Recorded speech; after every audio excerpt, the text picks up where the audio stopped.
barres asymétriques une jeune chinoise, Bo Yang. Elle a été finaliste au dernier championnat du monde à cet engin. Elle a beaucoup de style, beaucoup de brio. Et je crois que les Chinois ont été un petit peu la révélation de ces championnats de Bercy. Ils nous ont étonnés par leur style, par leur technique. C'est sûr qu'ils vont poser beaucoup de problèmes aux Soviétiques dans les prochaines années.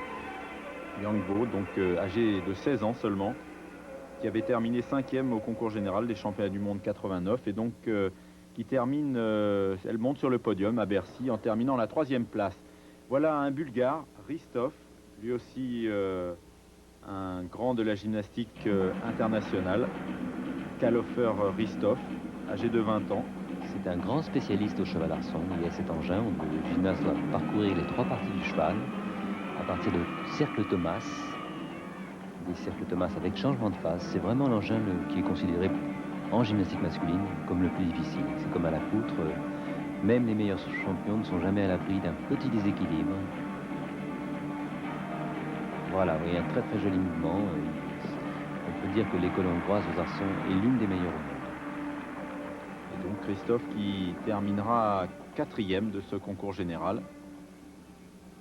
On revoit au ralenti toute la force qu'il faut avoir dans les bras. Les changements, les déplacements, cercle Thomas. Vous voyez que le gymnaste pose les mains en dehors des arçons. C'est une grande évolution de cet engin. Ça demande beaucoup de précision, beaucoup d'équilibre surtout. Et les Bulgares sont dans ce domaine l'une des meilleures nations mondiales. Voilà la petite révélation, la vedette de ce tournoi de Bercy, Kim Zmeskal, qui nous vient des États-Unis, âgé seulement de 14 ans et qui a vraiment créé la surprise à Bercy en tenant en tête au meilleur gymnaste mondial et qui sans aucun doute sera l'une des grandes gymnastes des années à venir. C'est sûr, je crois qu'elle a créé l'événement. C'était la grande surprise. Elle a même inquiété la grande championne qui est Bolniskaya. Elle est entraînée par Bella Caroli qui n'est pas un inconnu puisque c'était l'entraîneur de Comaneci, de Marie-Lou Breton. Il a formé plusieurs championnes olympiques, plusieurs championnes du monde. Et dans son école de Houston, il a une pépinière de jeunes gymnastes de ce talent.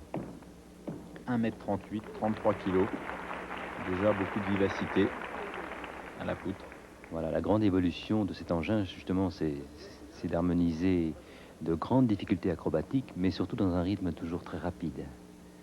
Beaucoup de chorégraphie, beaucoup de grâce. Cet engin ne fait que 10 cm de largeur. Et on s'aperçoit que même les grandes championnes ne sont jamais à la merci, à l'abri d'une chute. Et une chute, bien sûr, est pénalisée de 5 dixièmes. Et à ce niveau-là, c'est la relégation à la 10 ou 15e place.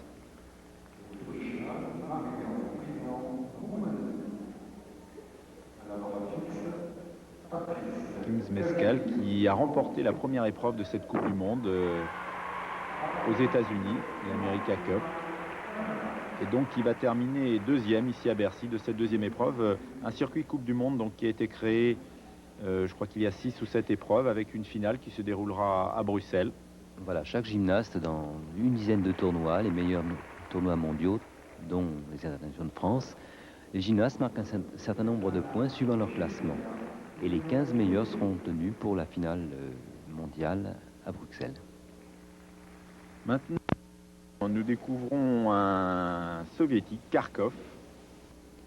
C'est pratiquement le meilleur soviétique avec Mogilny. Il est champion du monde au sol. C'est un gymnaste de beaucoup de talent. Vous avez vu au saut de cheval. Au saut de cheval, le gymnaste doit réaliser un seul saut. C'est la grosse difficulté, la grosse différence du concours général par rapport au final. Là, le gymnaste n'a pas droit à l'erreur. Il faut absolument, bien sûr, faire une figure de haut niveau et surtout stabiliser sa chute. La réception parfaite pour Kharkov, donc, qui terminera 3e du concours général masculin. Un autre Chinois, il s'appelle Li Ying. Il est à la barre fixe. Lui, il terminera 2e du concours général. Et vous allez voir, superbe prestation à la barre fixe. Voilà, c'est l'engin vraiment qui nous donne le plus de frissons et qui est le plus précis sur le plan technique. Voici tous les lâchers des barres. Vous voyez, un gaylord, c'est-à-dire un salto avant d'un tour de lune. C'est une très très grande difficulté. C'est un engin qui a terriblement évolué ces dernières années. On trouve, vous voyez, les grands lâchers, le 4 chefs suivi. On arrive à combiner les lâchers de barre. Et bien sûr, le gymnase, c'est toujours ces lâchers se situent à environ 3 mètres du sol. Hein. La grosse difficulté, bien sûr, c'est de rattraper la barre. Ça demande une très très grande précision et une sortie en full full. C'est une réception parfaite pour Li Ying, âgé de 20 ans, donc qui est champion du monde en titre aux barres parallèles, 3e du concours général des derniers championnats du monde, et qui s'annonce comme un sérieux prétendant au prochain championnat du monde. Tous ces gymnastes préparent les prochains championnats d'Europe qui auront lieu prochainement donc à Lausanne. Et ils sont en pleine phase de préparation, justement à l'occasion de ces tournois. On rôde les nouvelles difficultés. C'est la dernière mise au point avant les championnats d'Europe.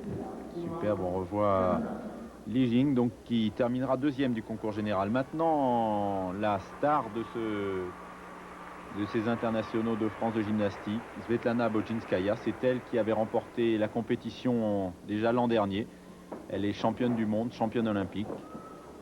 Nous la voyons un saut de petit cheval. déséquilibre, ça lui arrive et vous allez voir avec quelle maîtrise son deuxième saut serait réalisé. Elle s'est rendue compte justement qu'elle avait fait une petite erreur dans sa réception et vous allez voir avec quelle puissance, enfin cette force de caractère, au deuxième saut, elle va rétablir la situation.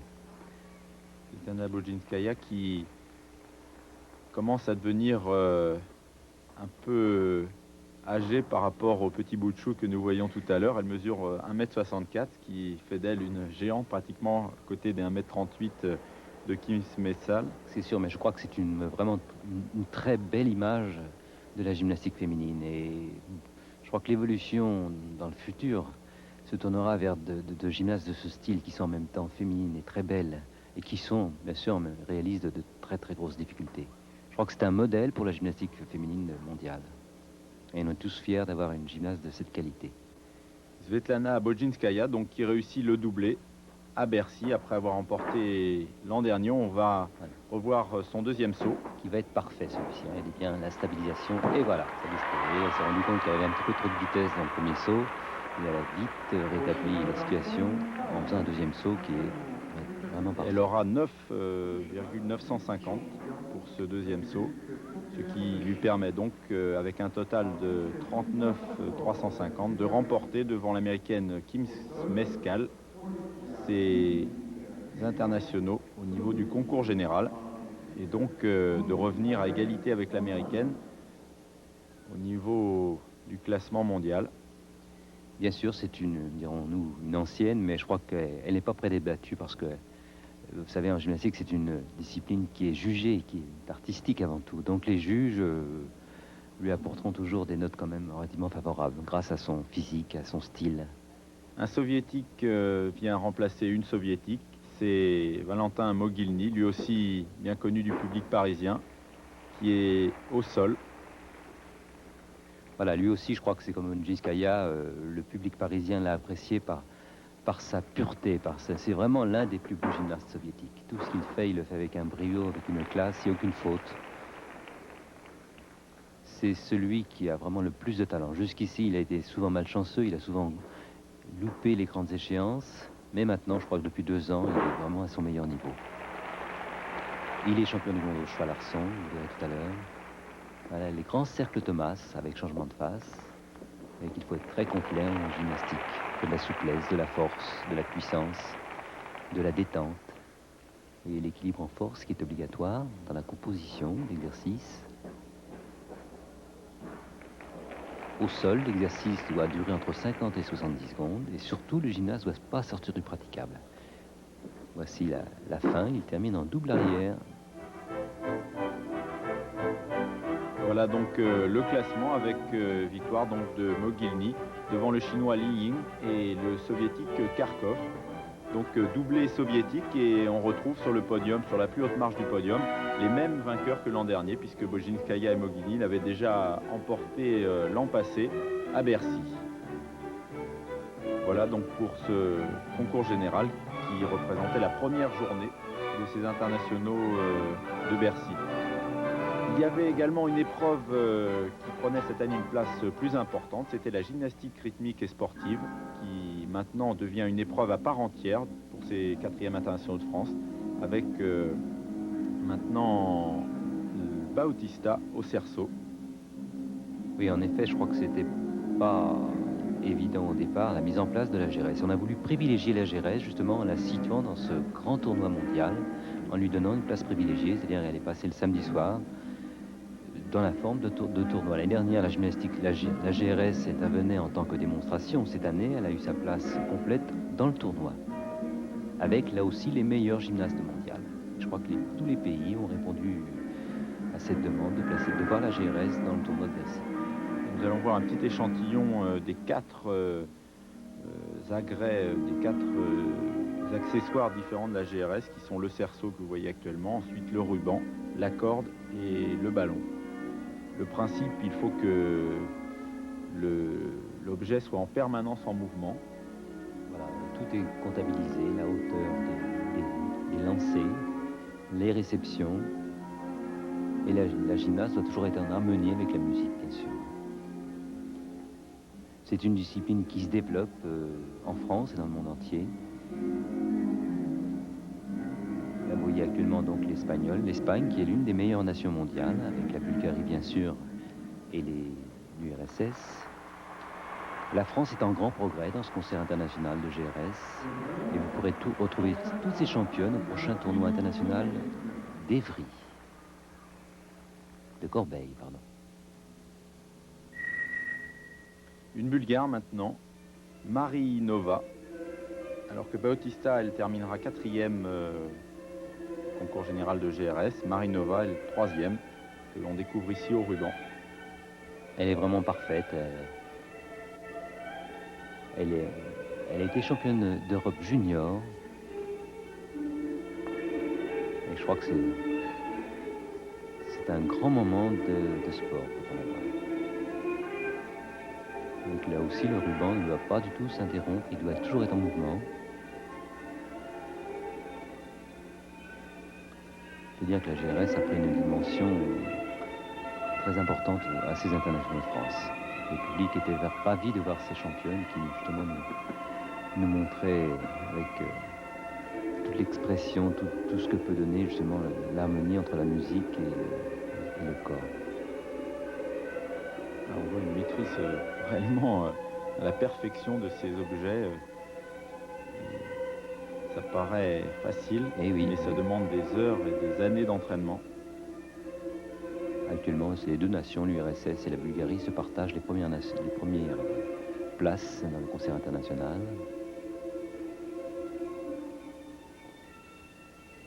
La GRS est aux Jeux Olympiques. Oui, la GRS était à Séoul. C'est une discipline relativement nouvelle, puisqu'il y a seulement une dizaine d'années qu'on peut la trouver dans les compétitions internationales, aussi bien Jeux Olympiques que Championnats du monde. Là aussi, toutes ces gymnastes préparent les prochains championnats d'Europe qui auront lieu à Göteborg au mois de novembre prochain. On revoit donc Marinova. Maintenant, une autre Bulgare, Baïtcheva. Elle va nous faire une démonstration à la corde.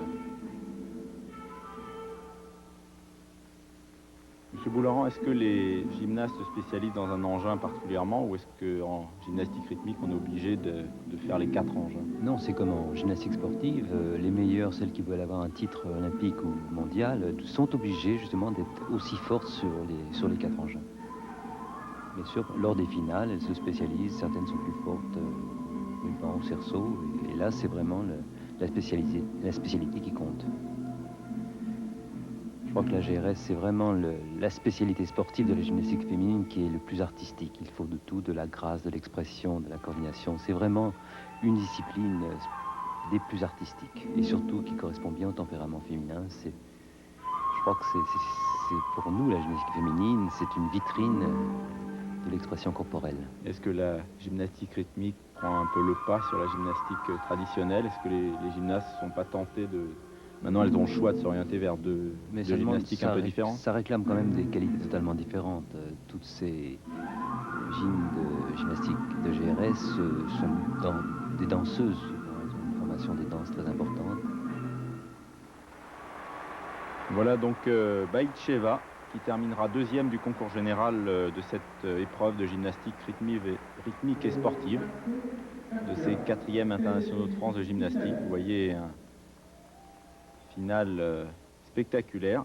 Et la championne de Bercy cette année est soviétique, une de plus. Elle s'appelle Kostina. Elle est championne du monde à la corde. Et c'est vraiment l'une des plus belles gymnastes de Gérès au monde. Elle est bien, je crois que c'est pas la peine de parler. On va découvrir. C'est un grand moment. Au ballon et en musique.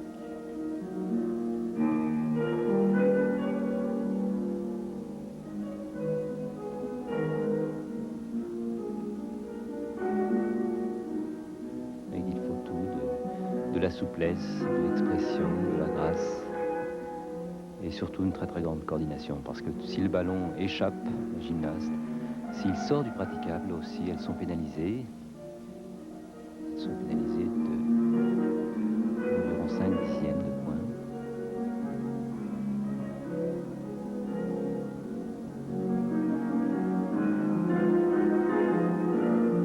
Et bien sûr, la gymnaste doit toujours être en harmonie avec sa musique. Les Françaises en Gérès se sont bien comportées puisque la jeune Sahuc s'est classée parmi les premières. Elle était finaliste. La gymnastique rythmique et sportive en France se développe. C'est une discipline toute neuve et elle a un très très grand développement dans le milieu scolaire.